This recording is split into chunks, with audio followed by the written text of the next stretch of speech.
Bonjour à tous. Voilà, nous avons déjà commencé à méditer les trois premières béatitudes. Nous arrivons à la quatrième. Heureux ceux qui ont faim et soif de justice, ils seront rassasiés. Dans son sermon sur la montagne, Jésus interpelle les foules. Si votre justice ne surpasse pas celle des scribes et des pharisiens, vous n'entrerez pas dans le royaume des cieux. À la suite de cette parole, il va développer son sermon en réinterprétant la loi qu'avait donnée Dieu à Moïse. La justice de la béatitude, c'est l'obéissance à la loi nouvelle.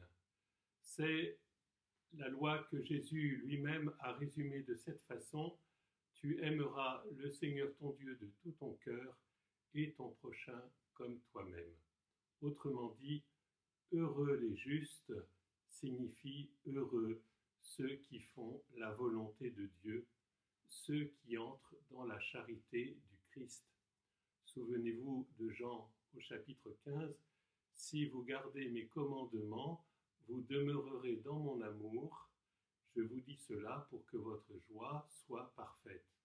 Être juste, c'est faire la volonté de Dieu en tout. C'est-à-dire, c'est donner à Dieu ce qui lui revient: l'adoration en esprit et en vérité, la foi, la confiance, car il est le vrai trésor.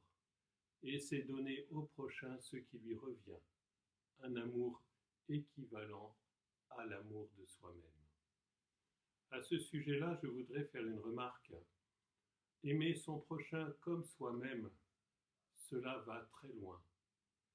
Parfois, quand je veux me faire une petite gâterie, m'acheter un petit gâteau ou un habit, je me demande pourquoi le faire pour moi et pas pour quelqu'un d'autre. En ai-je plus besoin qu'un autre? Pourquoi me favoriser moi-même plus que mon prochain? J'arrive pas toujours à résister, mais je me pose quand même cette question. Dieu aime mon prochain comme moi-même. Dieu aime d'un amour infini. Il ne m'aime pas plus, moi, bon catholique, que mon voisin musulman ou païen. Il m'aime de la même façon et me demande de l'aimer comme moi-même. Voici la justice qui rend heureux. Si je demande à Dieu quelque chose pour moi, comment Dieu entend-il ma demande? Il regarde mon cœur.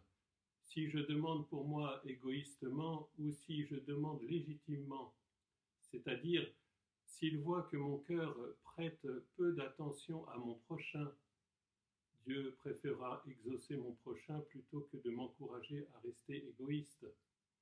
Ici, mon prochain, c'est surtout celui qui ne m'attire pas naturellement. Jésus traduit cela un peu plus loin dans le sermon de la montagne par ce qu'il appelle la règle d'or. Matthieu 7, 12. Tout ce que vous voudriez que les hommes fassent pour vous, faites-le aussi pour eux. Tout en demandant à Dieu pour nous-mêmes, Jésus nous y encourage à demander à Dieu pour nous-mêmes, demandons-nous si nous avons aussi le souci d'accorder cela aux autres. Réellement. Cela va très loin, finalement. Nous touchons le bonheur de la sainteté dans les béatitudes.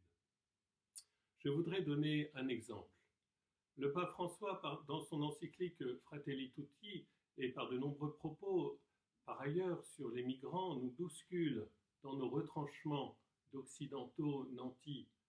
Nous avons construit une société bien protégée et qui cherche à se protéger des autres pour jouir de ses avantages. Il y a une légitimité à cela. Il y a une légitimité à se protéger. Et la question est bien sûr complexe. Le pape ne souligne peut-être pas suffisamment cette complexité. Mais comme premier vicaire du Christ, sa mission n'est-elle pas de nous rappeler l'Évangile? À l'heure de la mondialisation, nous ne pouvons plus nier que notre prochain, c'est aussi le migrant qui frappe à nos portes, que cela nous plaise ou non. Il est aimé de Dieu comme nous, à chacun ensuite en conscience et selon sa responsabilité de chercher la façon de résoudre l'équation de la charité dans ces circonstances, car la situation est complexe pour ces personnes migrantes et chacune est autant aimée par Dieu que moi. L'Évangile n'est pas ambigu sur cette question. Jésus ne cesse de vouloir élargir sa famille aux dimensions du monde. Telle est la justice qu'il annonce dans l'Évangile et dans cette béatitude. Une dernière remarque avant de vous proposer des pistes concrètes. Sont heureux ceux qui ont faim et soif, nous dit Jésus. Jésus ne parle pas simplement d'un désir, mais bien d'une faim et d'une soif, des besoins impérieux, vitaux. Le désir de justice, de cette justice amour, est inscrite dans notre ressemblance à Dieu. Mais ce désir est plus ou moins étouffé par l'orgueil et l'égoïsme de l'homme. Mais la soif et la faim, quant à elles, ne peuvent être allumées que par le Saint-Esprit dans notre cœur. On appelle cela le feu de la charité. Nous devons chercher cela, nous devons le demander. C'est notre appel universel à la sainteté. Il ne s'agit pas simplement d'un désir de justice, mais d'une faim et d'une soif, d'un feu que l'Esprit Saint veut allumer dans le cœur de l'homme. Chers frères et sœurs, le simple constat que nous n'avons pas suffisamment dans notre cœur ce feu de la charité envers Dieu et envers le prochain devrait nous donner matière à nous confesser et à prier en demandant cela tous les jours à Dieu. Deux pistes concrètes donc pour vivre cette quatrième béatitude. Premier point, première piste. Prendre conscience que je n'ai pas faim et soif de cette justice d'amour dont Jésus est le modèle et la demander à Dieu sans me lasser. Demandons chaque jour à Dieu cette faim et soif de justice, d'amour, ce feu de la charité. Deuxième point, deuxième piste, elle comporte 4 petites étapes. La première étape, faire mémoire. Faire mémoire de toutes les personnes envers lesquelles j'ai décidé plus ou moins explicitement de ne pas accorder d'attention, ou même de cultiver des pensées ou des attitudes hostiles, parce qu'elles me dérangent dans ce qu'elles représentent. On peut penser à des catégories de personnes, SDF, musulmans, migrants, représentants politiques ou religieux, etc. Puis ensuite, penser davantage à des personnes particulières de mon entourage, voisinage, famille, travail, personnalité publique, toutes ces personnes que je ne porte pas dans mon cœur. Deuxième étape, faire une prière à partir de là.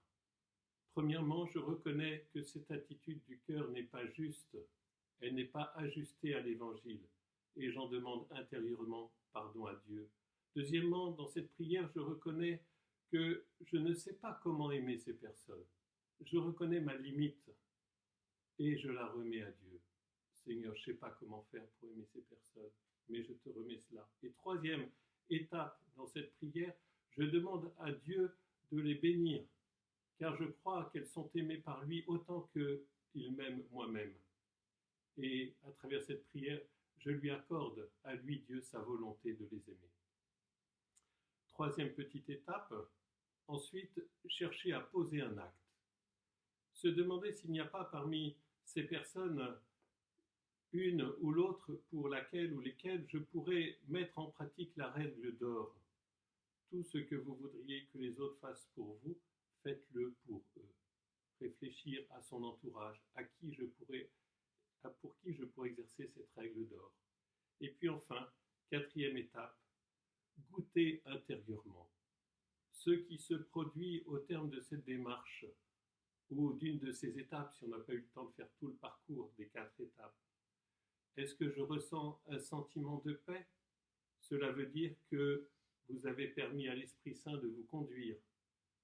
Est-ce que, au contraire, c'est un sentiment de tension, de culpabilité, de colère qui se présente à moi? Cela veut dire que vous avez lutté contre vous-même avec vos propres forces. Il faut alors revenir au point numéro 1, c'est-à-dire redemander à Dieu sa grâce pour pouvoir grandir dans ce feu de la justice amour.